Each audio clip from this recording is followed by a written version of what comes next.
Berita penting mulai besok tanggal 9 sampai 31 Januari 2023 mulai pukul 8 waktu Indonesia Barat. Nah, kira-kira ada apa ya? Apakah ada pencairan? Simak terus. Nah, oke sahabat para KPM PKH maupun BPNT, berikut ada informasi yang pertama mulai besok ya tanggal 9 Januari 2022 adalah batas akhir untuk pencairan BLT BBM tahap yang kedua ya, serta BPNT plus PKH di kantor pos Indonesia untuk para KPM yang belum sempat mencairkan bantuannya karena berbagai hal, baik itu belum mendapatkan surat undangan ataupun belum dicairkan. Nah, jadi apabila ada para KPM yang belum sempat mencairkan, harap segera cairkan ya teman-teman. Segera cairkan bantuannya sebelum bantuan itu hangus. Nah, kemudian informasi yang kedua untuk para KPM PKH maupun BPNT yang memiliki anak sekolah yang biasanya menerima bantuan PIP, saat ini di tiap daerah itu sedang ada pencairan ya. Nah, untuk diketahui oleh para orang tua dan wali, yang sedang mencairkan saat ini adalah khusus untuk penerima baru ya, yang di tahun kemarin belum pernah mendapatkan bantuan PIP. Jadi untuk yang belum cair saja ya teman-teman. Nah, sementara untuk penerima lama, untuk pencairan PIP tahun 2023 ini jadwalnya adalah antara bulan Maret dan bulan April. Jadi ditunggu saja nanti ya di bulan Maret dan bulan April. Nah, kemudian ada kabar gembira lagi untuk para KPM PKH maupun BPNT bahwasanya akan ada bantuan tambahan lagi ya di tahun 2023 ini. Nah, namun tidak otomatis mendapatkan ya teman-teman, tetapi kita harus daftar sendiri ya melalui HP kalian masing-masing secara online. Nah, jadi untuk para KPM PKH maupun BPNT di tahun ini bisa mendapatkan ataupun bisa ikut daftar bantuan kartu prakerja yang akan dibuka pendaftarannya antara bulan Januari sampai Februari nanti ya. Nah, apabila kalian lolos, selain mendapatkan bantuan PKH, ada lagi bantuan yang didapatkan yaitu kartu prakerja ya teman-teman, sebesar 4,2 juta rupiah. Nah, untuk daftarnya itu sendiri kalian bisa cek di linknya www.prakerja.go.id ya teman-teman. Nah, kalian bisa cek di linknya itu ya, ada apa syaratnya, kemudian kapan dibukanya ya. Nah, kemudian berikut ada 7 informasi penting ya untuk para KPM PKH maupun BPNT sebelum pencairan PKH tahap yang pertama tahun 2023. Nah, jadi sambil menunggu jadwal pencairan PKH dan BPNT tahun 2023, di sini saya akan memberikan sedikit bocoran informasi ya untuk semua para KPM, baik yang bantuannya lancar maupun tidak lancar. Nah, di sini ada 7 syarat wajib yang harus diketahui oleh para KPM PKH maupun BPNT ya. Nah, yang pertama adalah untuk para KPM yang akan cair itu harus mempunyai minimal 1 dari 3 komponen yang menjadi syarat untuk bisa mendapatkan PKH.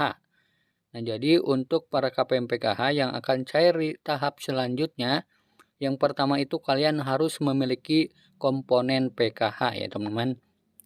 Nah, komponen PKH itu meliputi ibu hamil, anak balita, kemudian anak sekolah SD, SMP, dan SMA, kemudian para lansia, dan penyandang disabilitas tunggal.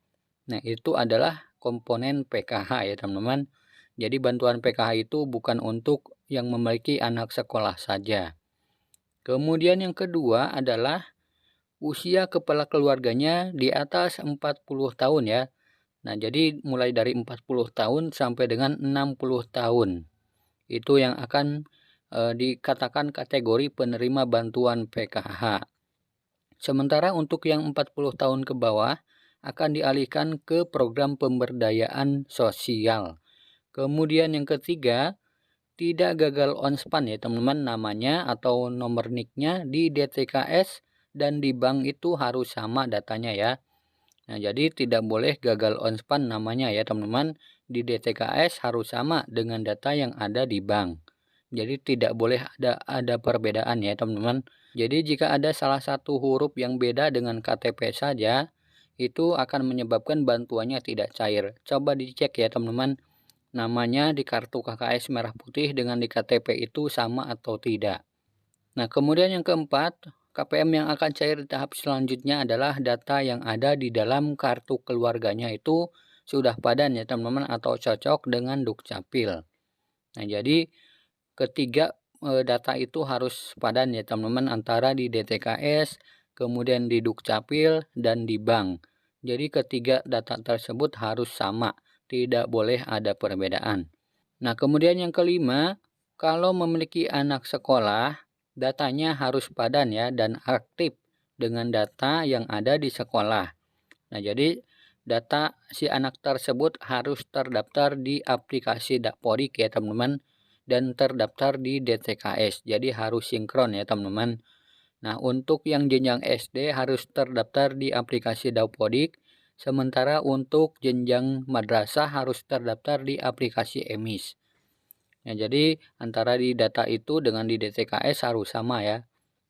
Nah, kemudian yang keenam, yang akan cair di tahap selanjutnya adalah lolos hasil verifikasi kelayakan yang di setiap bulannya dilakukan oleh pemerintah daerahnya masing-masing ya. Nah, jadi pastikan dulu kalian itu harus lolos verifikasi kelayakan yang telah disurvei ya oleh pemerintah daerah masing-masing. Nah, karena setiap bulan itu pasti akan ada verifikasi dulu ya, apakah masih layak atau tidaknya. Nah, jika dirasa masih layak, maka akan cair kembali ya di tahap selanjutnya. Tetapi jika tidak layak, nanti akan diberhentikan ya teman-teman dari kepesertaan penerima bantuan PKH maupun BPNT. Kemudian yang ketujuh, yang terakhir, harus selalu mencairkan bantuannya tepat waktu ya, jangan melebihi batas waktu yang sudah ditentukan. Nah, jadi semenjak dana bantuan tersebut masuk ke dalam ATM, itu kalian jangan dibiarkan sampai 3 bulan ya teman-teman, tidak diambil-ambil. Nah, jika tidak diambil-ambil selama 3 bulan, itu bantuannya akan ditarik lagi ke kas negara. Kenapa bisa seperti itu? Biasanya pemerintah akan menganggap kita tidak butuh bantuan tersebut.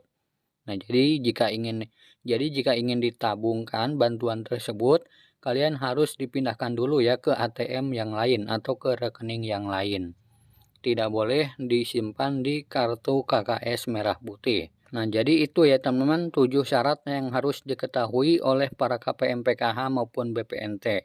Khususnya untuk para KPM yang bantuannya tidak cair lagi ya teman-teman, baik itu di tahap yang sebelumnya maupun di tahap yang selanjutnya.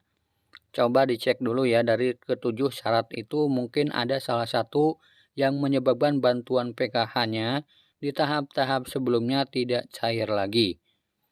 Nah, itulah informasi PKH dan BPNT mulai besok ya teman-teman, tanggal 9 sampai 31 Januari 2023. Semoga video ini bermanfaat. Sampai jumpa di video selanjutnya. Wassalamualaikum warahmatullahi wabarakatuh.